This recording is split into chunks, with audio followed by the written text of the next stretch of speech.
Pemirsa, dalam waktu singkat, puluhan orang di RRI Surabaya positif COVID-19, sementara di Semarang lebih dari 300 orang dari 3 perusahaan terpapar virus corona. Ruang kantor yang umumnya minim ventilasi dan menjadi area berkumpul yang masif menjadi area yang beresiko mempercepat penyebaran COVID-19.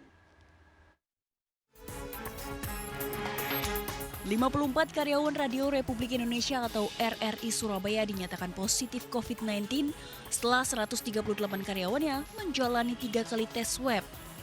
Virus corona juga menginfeksi 7 karyawan yang bekerja di gedung Komisi Pemberantasan Korupsi KPK. Yang lebih masif di Semarang, Jawa Tengah, 3 perusahaan menjadi klaster penularan baru COVID-19 di mana lebih dari 300 orang terpapar virus corona. Melihat dari beberapa kasus klaster penularan COVID-19 di area kantor, juru bicara pemerintahan untuk penanganan virus corona Ahmad Yuryanto mengingatkan bahwa virus corona menular melalui mikrodroplet. Mikrodroplet dapat bertahan cukup lama terutama di lingkungan yang tertutup dengan ventilasi yang tidak terlalu baik, seperti di dalam ruangan kantor, terlebih ruangan berpendingin. Badan Kesehatan Dunia atau WHO baru-baru ini juga menyatakan bahwa adanya kemungkinan penularan COVID-19 melalui droplet yang mengambang di udara. There's the possibility that there could be aerosolized particles in specific settings like indoor settings where there are crowded conditions, where there's poor ventilation, and where people are spending prolonged periods of time. Berdasarkan hasil riset Dr. Sujoko Kuswaji, penularan COVID-19 dipercepat oleh 3 faktor, yakni kedekatan karyawan, kemudian kontak lama dengan banyak karyawan, serta ruangan yang tertutup dan minim ventilasi.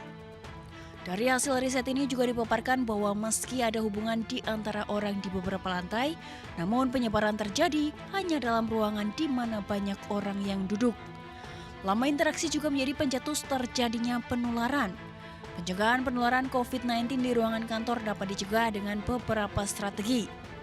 Pertama, perbanyak ventilasi alami untuk menghindari resirkulasi partikel yang terinfeksi. Kedua, hindari pertemuan besar dan makan terpisah antar karyawan. Selanjutnya, kombinasi bekerja di rumah. Lakukan duduk zigzag antar karyawan. Kemudian hindari kontak langsung dan hindari bergantian peralatan kantor.